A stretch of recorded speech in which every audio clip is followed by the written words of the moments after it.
Hello, good afternoon.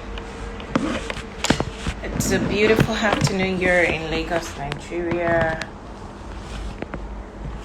Good afternoon. Can you hear me? I'm trying to see the best way I can place my phone. Okay. Good afternoon, everyone. Yes, mommy. Good afternoon. Few requests.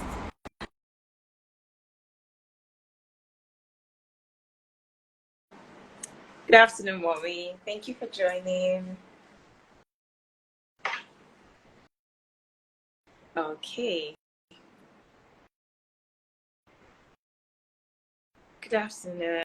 I'm trying to wait for more people to join. Today it's just me, and it's just going to be more like a training and enlightening session. I'm very well, thank you. Thank you, ma'am. Very well, ma'am. Trust you're fine too.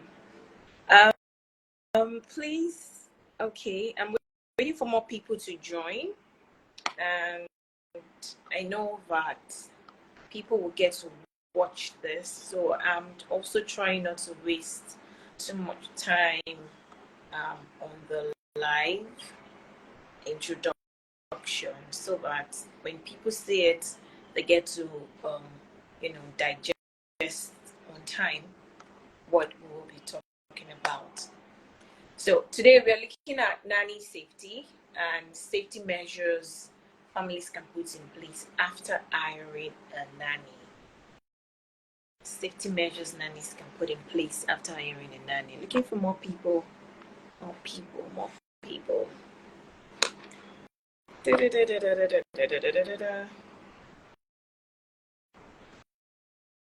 Okay,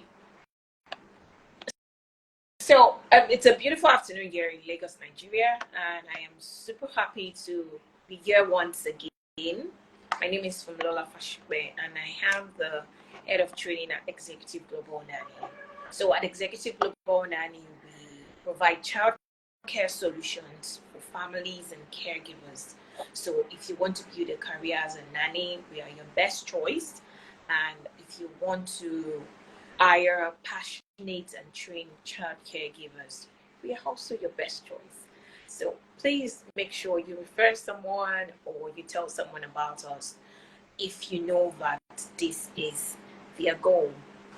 Today we are looking at a very sensitive and important topic in the childcare hiring system or process.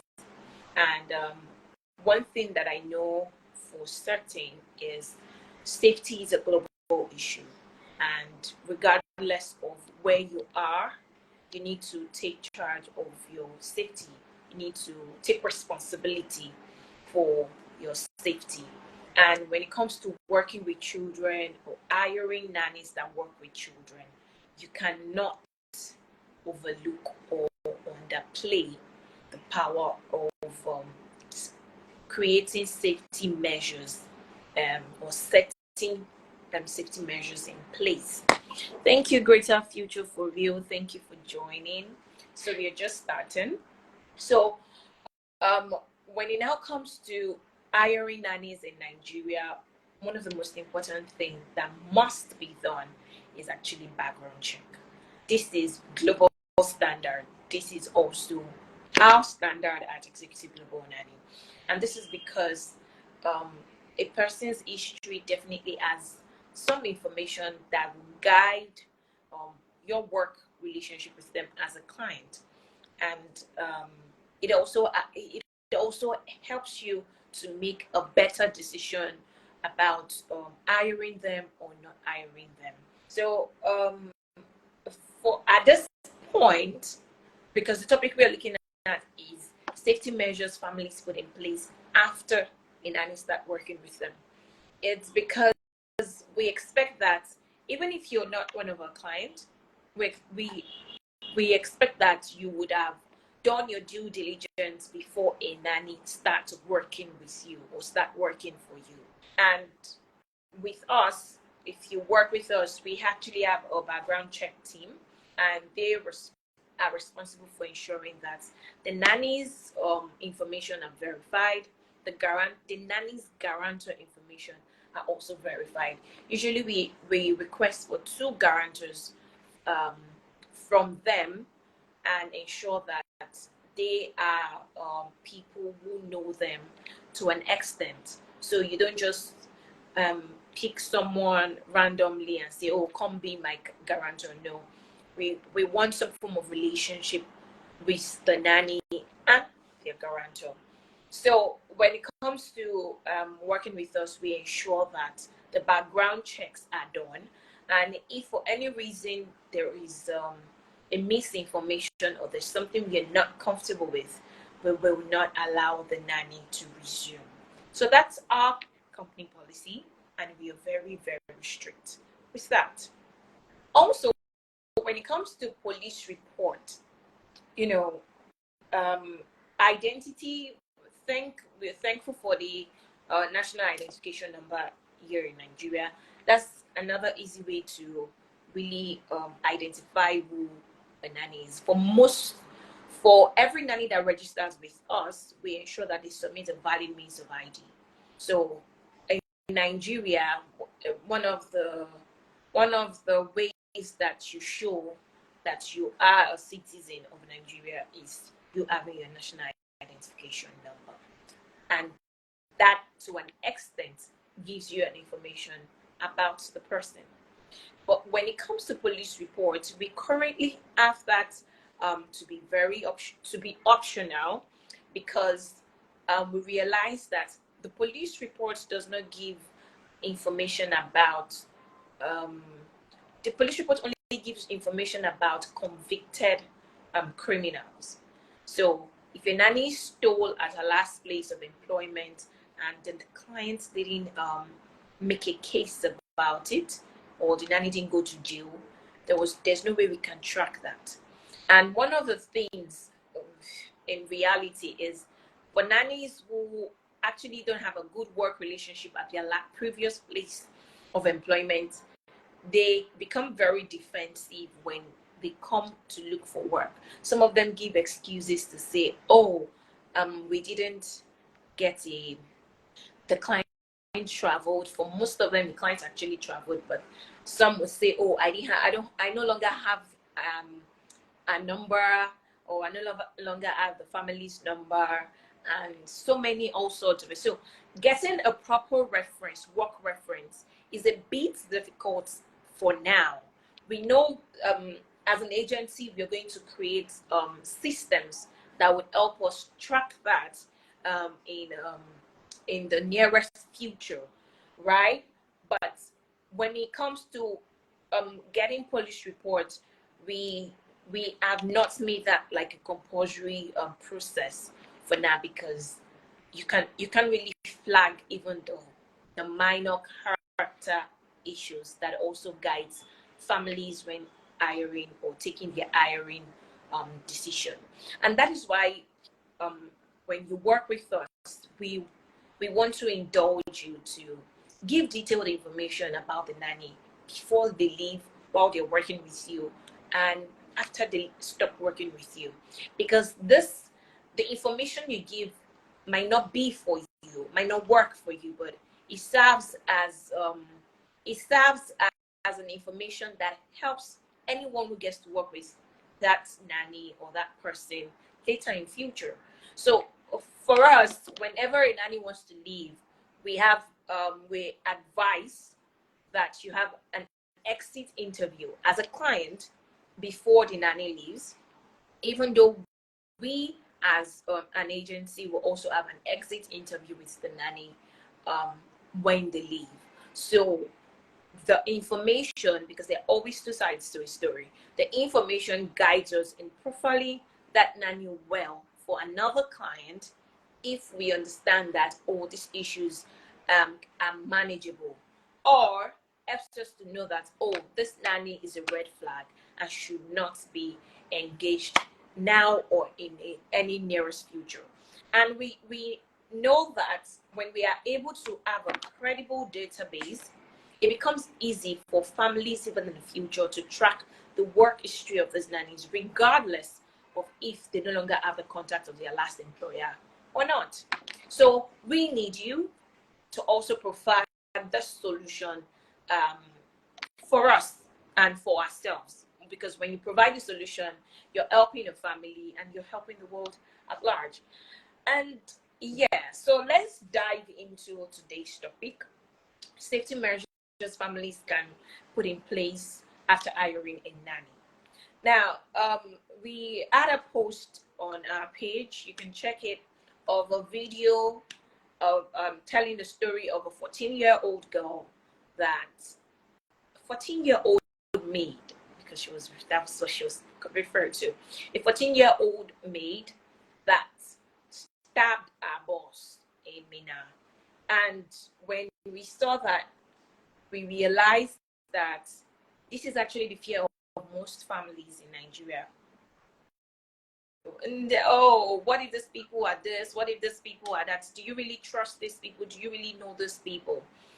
Well, when it comes to knowing people, like I usually tell, it's beyond the physical. A lot of times, people pretend, even though pretense has an expiry date. But at a point where you're trying to make a decision to say, should I work with this person? Should I not work with this person? The person might just be a very good pretender. So at the hiring process, um, you might not be able to pick it. So be advised that you have an interview with the nanny. You don't just follow anybody's judgment. Say, oh, I think this girl is good, just work with her. No, have an interview with the person, have a conversation with the person, get to know their line of thought, get to know their experience, their ethics, their values. Um, you know, then also get to take your time when you're trying to hire. Don't be in a rush, because in as much as you can't pick everything during an interview process, you might just be able to pick. At the point of the nanny comes to register with us, then we do our due diligence, and then we place the nanny with the client. Anything we are not able to pick at that point now transfers to the family or transfers to the client to pick. Now, this is not to say that we are going to put you at risk or put your family at risk, but that is just to inform you that it is not cast in stone. Because considering the story of the girl who stabbed her boss, it was recalled that she stole, and she was she was queried, and she was told to stop working. For a nanny who has a history of theft, theft is a big issue and should not be treated lightly. I've heard of the story of a nanny who stole a spoon from her boss's house, and that was the end of the job. I really support the boss terminating the contract, because if you can steal something as little or as small, as inconsequential as a spoon, it could lead to bigger. It can breed into bigger theft. And for me, that's like a foundation. Do you understand? Well, for some people, they are very forgiving and say, oh, let me give her a second chance. But please and please, in the process of giving second chances, do not lose guard. Always think safety first. Now, going back to the narrative or the story of the girl that we shared earlier on our post, she came back to apologize, or she, so to say, called her madam or boss to say she wanted to apologize, and unfortunately she had other plans. Now, I would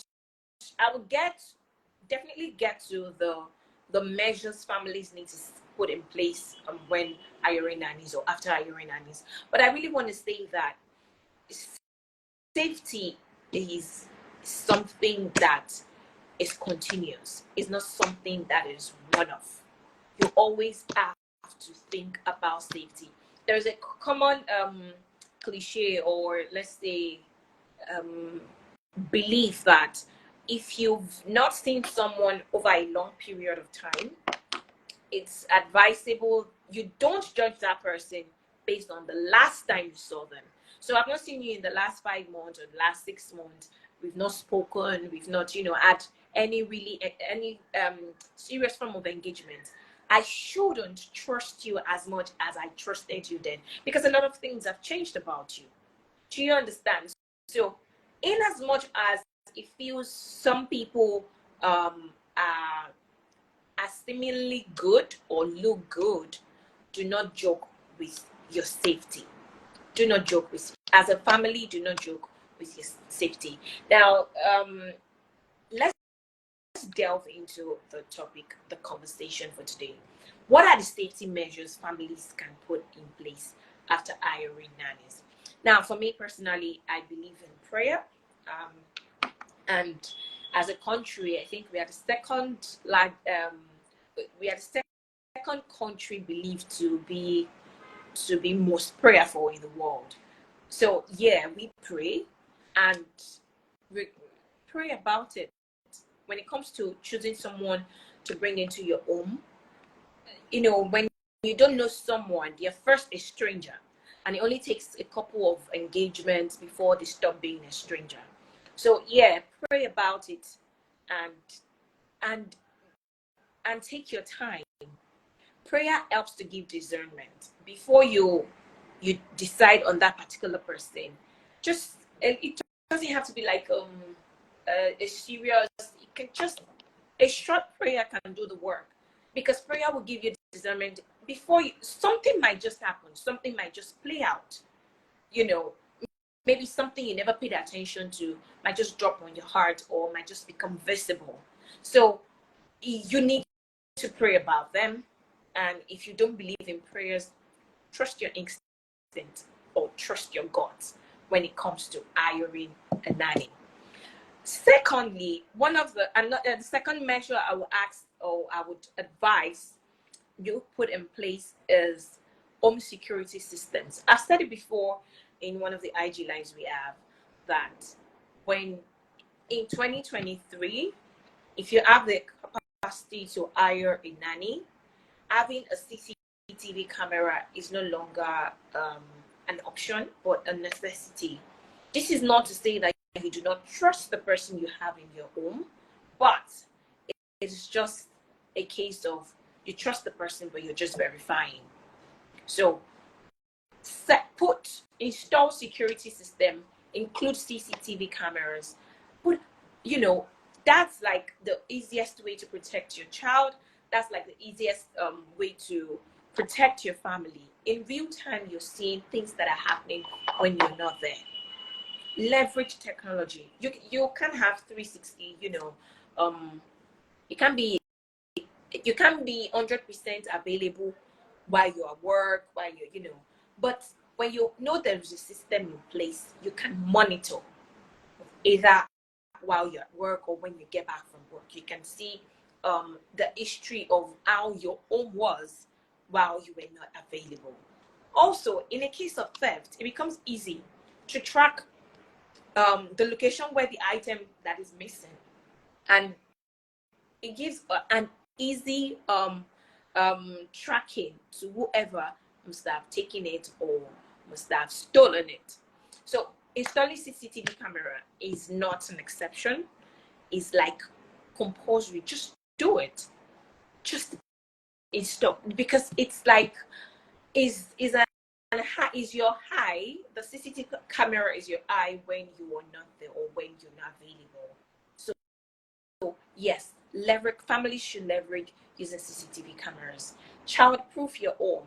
This actually would prevent accidents both for the child and the nanny, and depending on the ages of the children.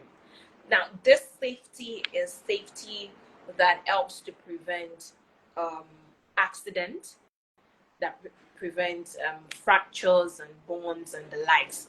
So if you know that you had a baby when the nanny came in, and now the baby the baby used to crawl, or the baby used to be two, let's say, looking at the milestones, 2 months old, 3 months old, and then now the baby is getting to 7 months, 8 months, and they're already crawling, they're already trying to, make their first move and walk around. The activity, the energy is different. So at the milestone changes, as the milestone changes, you need to make adjustment to the home environment. So we call it, you child-proof your home, to ensure that the child does not fall victim of traps or falls, or of different angles to the house. So if you have a home that has a staircase, now it's safe that you have safety gates in place that helps to protect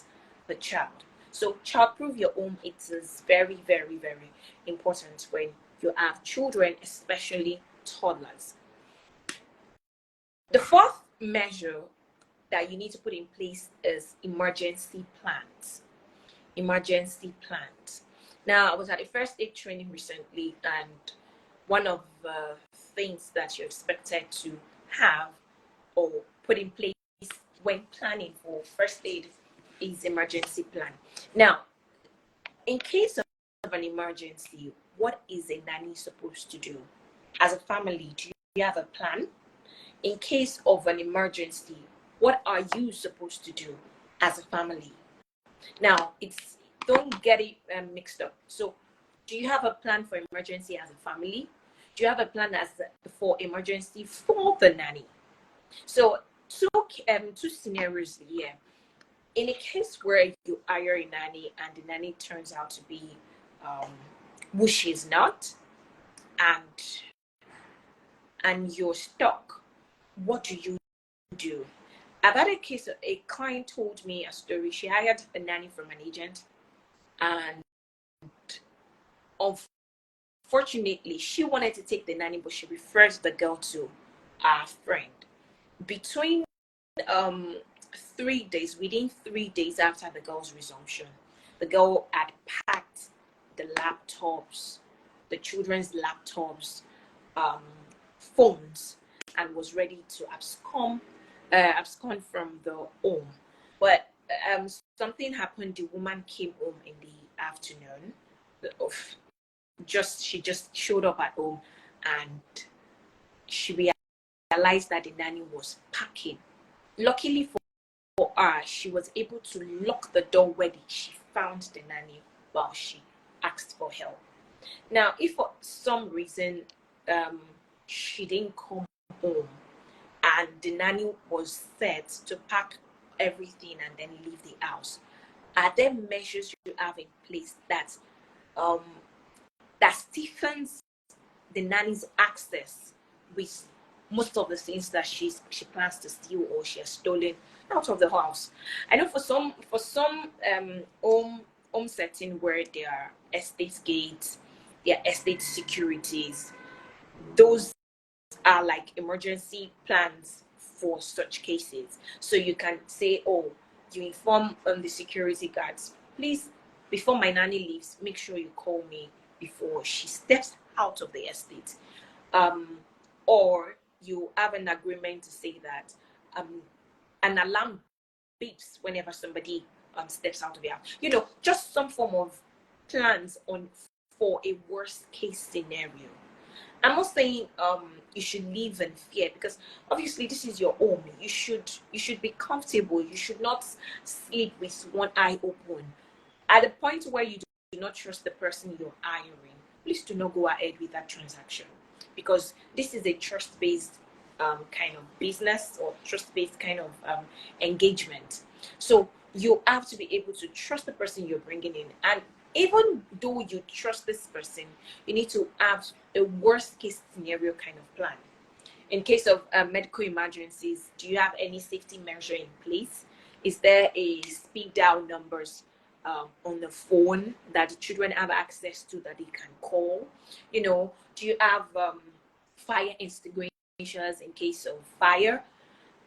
You have to do like a risk assessment of your own, risk assessment of the kind of environment that you are. On a worst case scenario, what happens or what should be done. So you're you're planning for a case. What if this nanny decides to steal and run away? What if this nanny, someone asks, I hope these nannies, if I leave them at home, they won't steal my child away. We will not, because we have a hiring process that says that these people get us 2 guarantors, and then we verify them, we confirm that the details they've given to us is exactly what they have given. Now, if God forbid, that kind of person that is actually a kidnapper, we know where to go, we know who to track. But in that kind of situation, do you have measures in place that prevent anyone from leaving the home environment with your child without your permission, without your confirmation?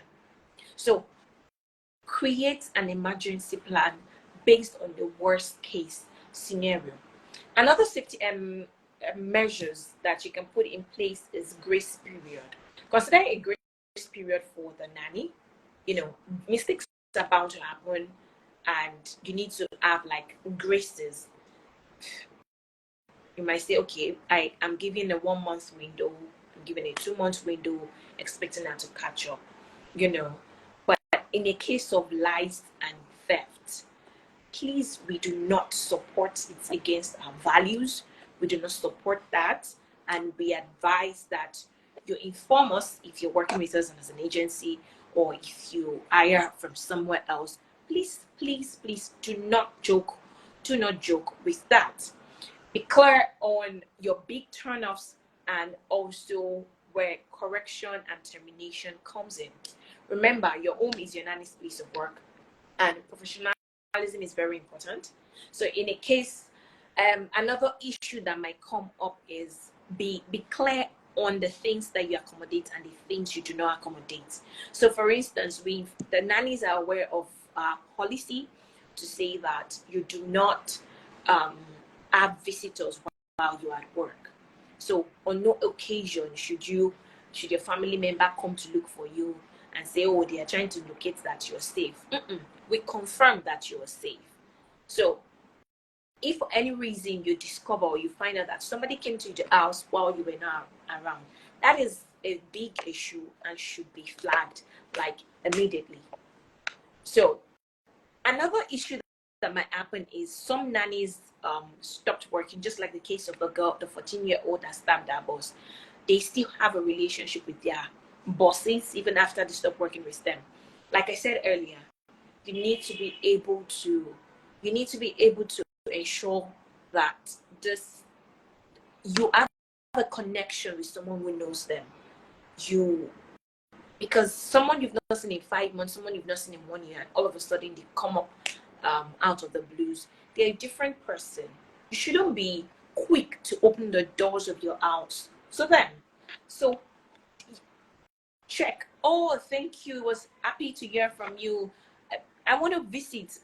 Okay. Kindly we're currently not available. It's not a crime to say, oh, you're not available to receive them into your home currently, but you can get back to them. If you do not have any way to track them or trace them, should in case anything happen, or you don't have a connection with any of their guarantor or a relative, or the agency you actually hire them from. So you need to be careful, understand what works for you, and stick to what works for you. Another safety measure that you need to adhere to is the contract. When you choose us, you would actually have a contract. We have a contract with the nanny, we have a contract with the client. Now, for the client contract, you need to ensure that the terms that you have signed or agreed to, Discover Jobs, thank you for joining, you stick to it. Because nannies can be funny, especially this period when the festive period is coming. They're asking for their salary. Meanwhile, there is an agreement on when salaries will be paid. You'll be surprised that at the point when you pay them, they actually don't have anything to hold them down. They can just take off. Meanwhile, it says that you need to give a month's notice before you stop work. But their boss paid them directly without going through the agency, and voila, that happened. So stick to the terms of the contract. Reiterate the terms and policies, like visitors are not allowed.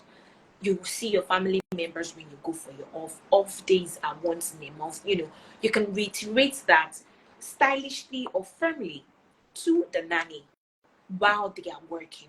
This helps to reset them, even if they are trying to sway or forget, because sometimes they're forgetful, or they can be forgetful. Humans are naturally bound to be forgetful. So a tiny way of remembering what would go a long way.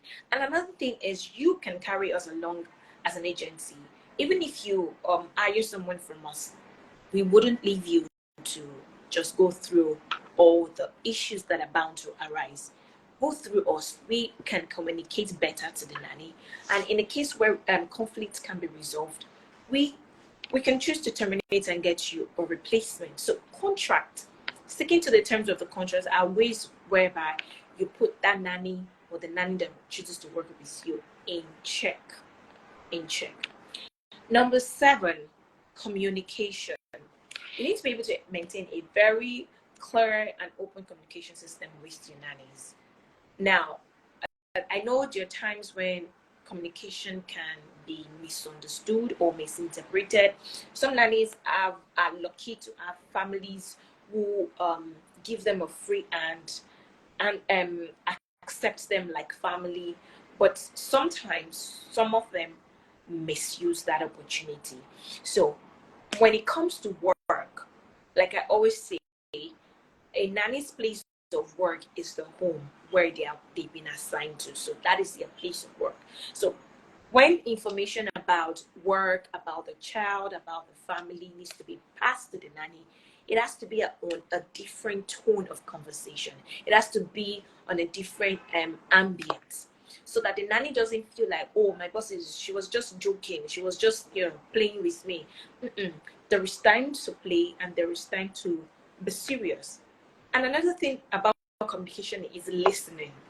Families, you need to listen to both the non-verbal and the verbal communication, the things they are saying and the things they are not saying, even with their words. Listen and engage them. Sometimes they're giving you information about the security man, they're giving information about the driver. This is not to encourage gossip, but this is just to understand where that conversation is emanating from, and to see if that is posing a risk to your family or not. So listen and engage. Listen and engage. Also listen to your children. Don't discard or ignore the conversation with your children about the nanny or about what is happening in the home, because a lot of the time is spent with the nanny, depending on the family structure or the work environment, the work background of the family. So for a 9 to 5 mom who is out in the morning and comes back later at night, the nanny has access to the children for a longer period than the parent. So listen to the children, engage them, listen to the nanny, engage the nanny. It will help in understanding what is happening in your home when you're not around. It will also help to know if some things need to be changed or adjusted. Another safety measure you need to put in place is the exit check. Whenever nannies are going for their off days, please take your time to check their bags. Take your time to check their things. Take your time to check their rooms. Also keep a mental and physical checklist of the things you have in your house, because in a case where you're not sure if you left a earring here, the tablet was here, there was a phone here, it becomes very confusing when you want to accuse the nanny and you don't know, you're not sure. So check their things. Even for the best nannies that you trust, check their things. There's no harm in checking. It's the process. And these are things that you can communicate with the nannies before they resume or when they resume, to say, okay, anytime you're going for your off, this is the process. So you cannot go for your off whenever I'm not there. I see you leave And whenever you're coming back, this is, exit and entry. When they are coming back, you also check their bags. That way, it gives some form of confidence and safety. My children are safe, my family is safe, my home is safe. So have a exit check.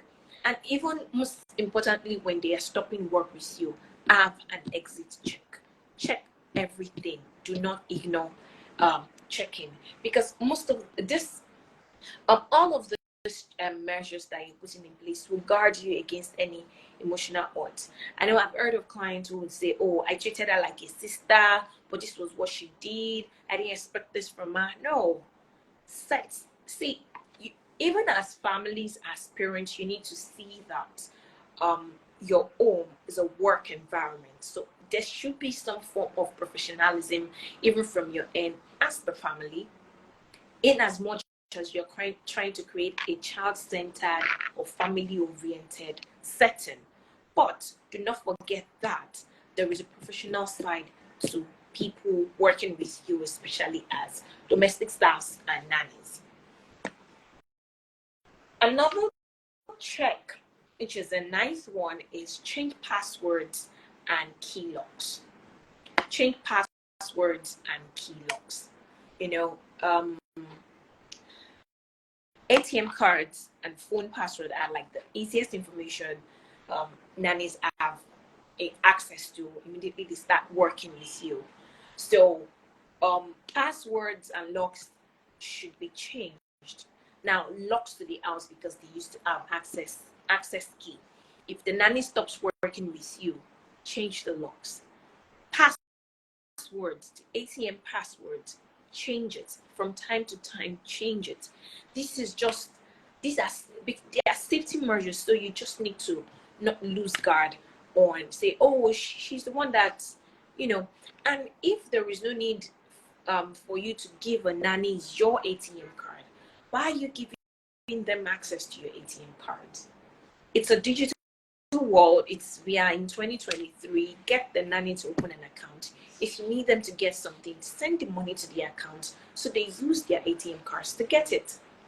But on a worst case scenario, if you know that they have access to an ATM card connected to you, ensure that you change the pins as often as possible.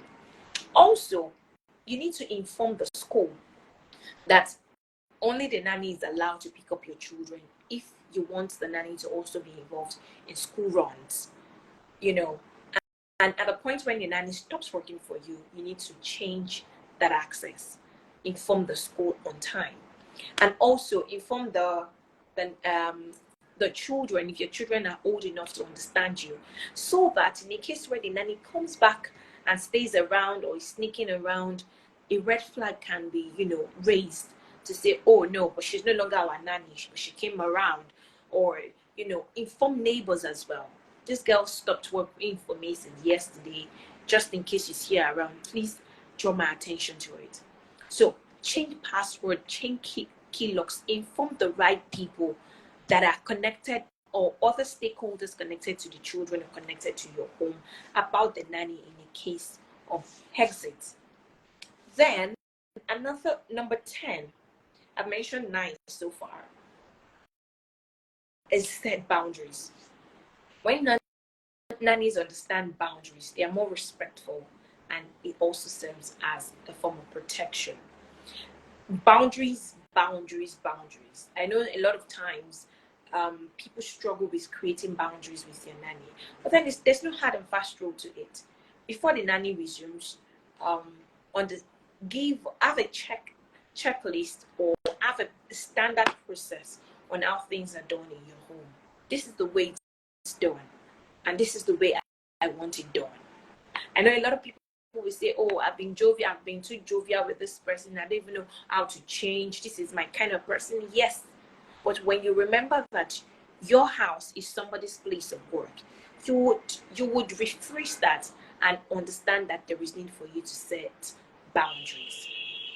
So let's take for instance, hey Yola Sage, thank you for joining. For instance, the boss in your home, or your direct line manager as a nanny, is the mom. So anything you need, you communicate with the mom. You inform her that, oh, um, the gas is finished. You don't wake up one day and say, oh, you're going to meet your madam's husband to say, sir, gas don't finish you, or gas has finished. Oh, no, there's hierarchy. So that is an example of boundaries that you set in the home. Anything as regards groceries, should be communicated 2 days or 4 days or a week before it finishes completely. And it should come this way. Do you want it through a digital message? Do you want a list written out in the paper? Those are ways that you set, boundaries in place. Also, be careful with having conversations with the nanny's family members, so like their moms, their uncles, or brothers. There's stories of people who would say, oh, my brother needs money, my daughter in the village needs money. And then they end up scamming their bosses.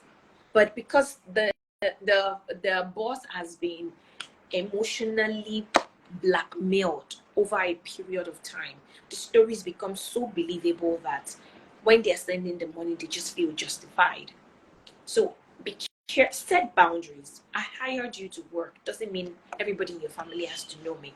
Meanwhile, there's a good part to it, but just understand what it means to set boundaries. Some relationships are not necessary.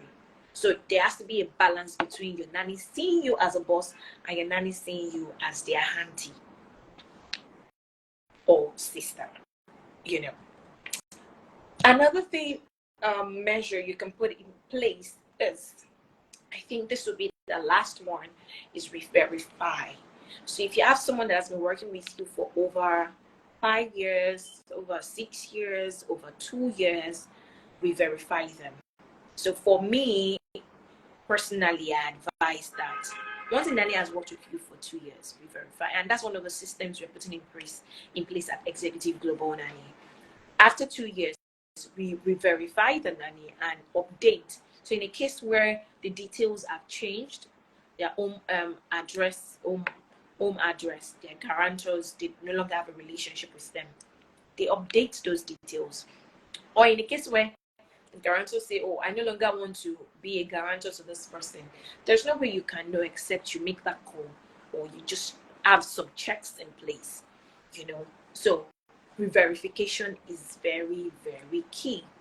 And the fact that, oh, this woman has just been here and I've had no issues, it doesn't have to get bad before you actually put some measures in place. Some nannies actually don't have intention of being harmful, but the people they gist and give information about your home, about their work, might just be the bad influence. And oh, lastly, I think I want to mention this is when you're receiving work-related phone calls at home as a family, be careful of the kind of conversation you have in the presence of the nanny, in the presence of even some drivers or other domestic staff. I know, like we always advise them even during trainings, you have access to the most important part, phase of a family's life. You're there, just because you're in the home, you're privy to some information, and privacy is very key. But because there's some sensitive information that could actually lead to triggers, you as a family don't want to put yourself at risk. So we advise that for information that you know that is very private or is very sensitive, do not make the mistake of having it when your nanny is there. You can tell them to excuse you. You can excuse yourself off from their presence. Just be safety conscious. It's your home, yes, but they're private conversations that are not for everybody's ears. So if your nanny hears, oh, they're going to pay 100, oh, it's 100 million, they'll pay into my account tomorrow. Meanwhile, you've not paid a salary, or you pay a salary, you're a very kind boss, but she has a need in the village and they are telling her they will kick her child out of school or they will kick her mother out of the hospital. Circumstances might just force her to say, if my boss has 100 million and she's paying me 40,000, why won't I, plan ways to, devil has some way of just penetrating or taking advantage of situations. So you just need to protect yourself, protect your family, and be safety conscious. I know that we've mentioned quite a lot of measures. I'd like to know which of the measures you'll be adapting and which of the measures are very practical or seems like impossible. You can leave that in the comment section and we will definitely respond. So to give you like a recap, the things we mentioned about safety measures you can set in place after hiring Nanny is one, pray. Prayer cannot be ruled out. Have home security systems, child-proof your home, emergency plans. Have a grace period for the nanny. Also, have good communication with the nanny. Listen to the nanny, listen to the children, listen, be available to listen. Then also stick to the terms of a contract, especially if you hire them from an agency like ours. Stick to the terms of a contract, and also have an exit and entry check. When the nanny is going for their off, have an exit check. When they're coming back from their off, have an entry check. And when they're stopping work with you, have an exit check. Number 9, we have change password and key locks. If they have access to school runs, to the children's school, inform the school that the nanny no longer has access to pick up the child. And if the nanny is the only one guaranteed to pick up the child, advise the school appropriately. Then set boundaries. It is very important. And lastly, we said re-verify, regardless of the number of years the nanny has worked for you. So that will be all on today's conversation and safety measures families can put in place after hiring a nanny. If you have any questions or concerns about hiring process, your nanny hiring process, please feel free to reach out to us. Send us a DM, send us a mail, send us a text message via WhatsApp, or give us a call. We will be ready to attend to you. All of our details are on our page, and you can just like this video and share with someone if you know this has been very, very enlightening for you. Thank you to everyone that has joined us. I really celebrate you all. And I hope to see you again next week, Thursday, as we will be having another exciting and fun session, educative session, and we will be having a guest. So, bye for now.